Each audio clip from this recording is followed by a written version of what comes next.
हारून रशीद एक प्रसिद्ध अब्बासी खलीफा थे जिन्होंने 786 से 809 ईस्वी तक शासन किया। वह अपने न्याय, बुद्धिमत्ता और सैन्य अभियानों के लिए प्रसिद्ध थे। हारून रशीद के शासनकाल को अब्बासी साम्राज्य के स्वर्ण युग के रूप में जाना जाता है। हारून रशीद का जन्म 766 ईस्वी में हुआ था। वह खलीफा अल-महदी के पुत्र थे और उनके बड़े भाई अल-हादी के बाद खलीफा बने। हारून रशीद ने अपने शासनकाल में कई महत्वपूर्ण सुधार किए।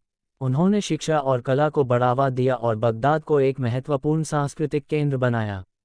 हारून रशीद के दरबार में कई प्रसिद्ध विद्वान और कवि थे, जिनमें से एक थे अबू नुवास।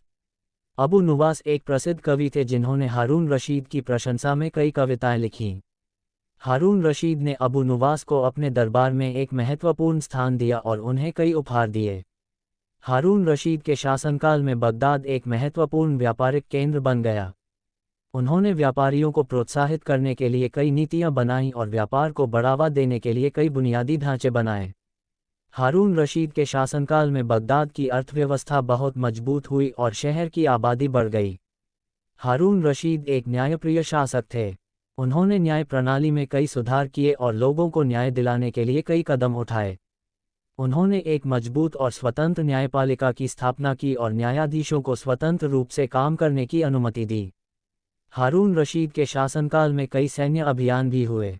उन्होंने बीजान्टिन साम्राज्य के खिलाफ कई अभियान चलाए और कई महत्वपूर्ण जीत हासिल की। हारून रशीद की सैन्य जीतों ने अब्बासी साम्राज्य की शक्ति और प्रतिष्ठा को बढ़ाया। हारून रशीद का निधन 809 ईस्वी में हुआ था। उनके निधन के बाद उनके पुत्र अल अमीन खलीफा बने। हारून रशीद की विरासत आज भी जीवित है और उन्हें एक महान शासक के रूप में याद किया जाता है।